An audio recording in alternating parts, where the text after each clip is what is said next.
नमस्कार दोस्तों, सर्वांग मोटिवेशन चैनल में आपका स्वागत है। दोस्तों, आज के भागते दौड़ते जीवन में लोगों के पास सुख सुविधा और हर चीज है, लेकिन फिर भी काफी लोग अशांत हैं। मन की शांति चीजों से नहीं मिलती है। शांति के लिए हमें गलत इच्छाओं को छोड़ने की जरूरत है। जब तक मन में गलत इच्छाएं रहेंगी, हमारा मन शांत हो ही नहीं सकता। ये बात एक ग्वाले ने एक राजा को अच्छे से समझाई।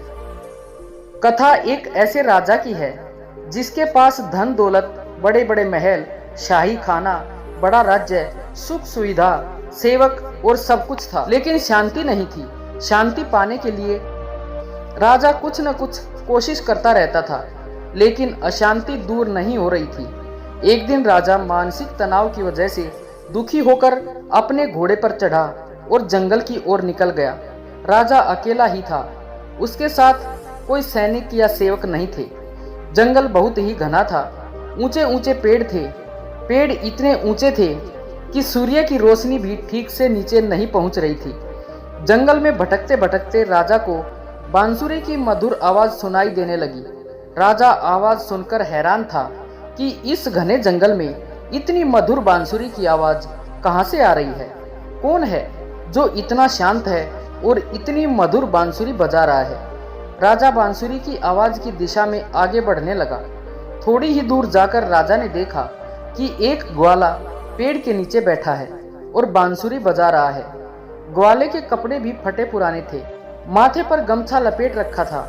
उसके चेहरे पर मुस्कान और शांति अलग से दिखाई दे रही थी। राजा ने सोचा कि मैं इतना धनवान हूँ, सेवक हैं, मुझे सुख सुविधा की कोई कमी नहीं है, फिर भी मेरे चेहरे पर ऐसी शांति नहीं रहती है जैसी इस गरीब ग्वाले के चेहरे पर है। ग्वाले के आसपास उसकी गायें घास चर रही थीं। राजा उस ग्वाले के पास पहुंचा। ग्वाले ने राजा को देखा तो वह खड़ा हो गया और प्रणाम किया। राजा ने ग्वाले से पूछा कि भाई, एक बात बताओ, तुम तो इतने शांत हो जैसे तुम्हारे जीवन में कोई दुख हो ही नहीं। इतनी मधुर बांसुरी बजा रहे हो, जबकि तुम्हारे कपड़े देखकर लगता है कि तुम काफी गरीब हो। ग्वाले ने कहा कि राजन, मैं बहुत ही सीधा साधा ग्वाला हूँ। मेरे पास कोई धन दौलत नहीं है और मैं धनवान बनना भी नहीं चाहता। मैं राजा बनना नहीं चाहता।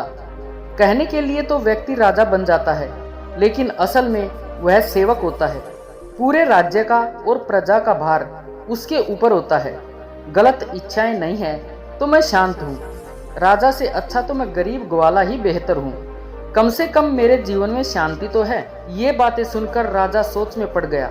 एक ग्वाला इतनी अच्छी बातें कह रहा था। राजा को समझ आ गया कि मेरे पास धन संपत्ति भले ही है, मैं राज्य को और बढ़ाने की कोशिश करता रहता हूँ। प्रजा से नए नए कर के रूप में धन लेने की योजना बनाता रहता हूँ। ऐसी ही गलत इच्छाओं की वजह से मेरा मन अशांत है। ग्वाले ने कहा कि राजन, सच्ची शांति इच्छाओं का त्याग करने के बाद ही मिल सकती है। जब तक मन में विचार चलते रहेंगे, मन हमेशा अशांत रहेगा। तरह तरह के विचार चलते रहेंगे तो तनाव कभी खत्म नहीं होगा। ग्वाले की बात सुनकर राजा को शांति पाने का रास्ता मिल गया था। अब राजा ने फालतू की इच्छाएं छोड़ दी थी, अपने राज्य में ही संतुष्ट रहने लगा। बहुत ही जल्दी उसका मन भी शांत हो गया। दोस्तों, अगर हम तनाव दूर करना चाहते हैं तो हमें भी गलत इच्छाओं को छोड़ना पड़ेगा, वरना हमें शांति नहीं मिल पाएगी। शांति पाने के लिए गलत इच्छाएं छोड़ें और ध्यान करें। आशा है आपको इस कहानी से बहुत कुछ सीखने को मिला होगा। कृपया अपने सुझाव कमेंट में अवश्य बताएं और अगर कहानी अच्छी लगी हो तो वीडियो को लाइक व शेयर करें और चैनल को सब्सक्राइब करना ना भूलें। धन्यवाद। नमो बुद्धाय।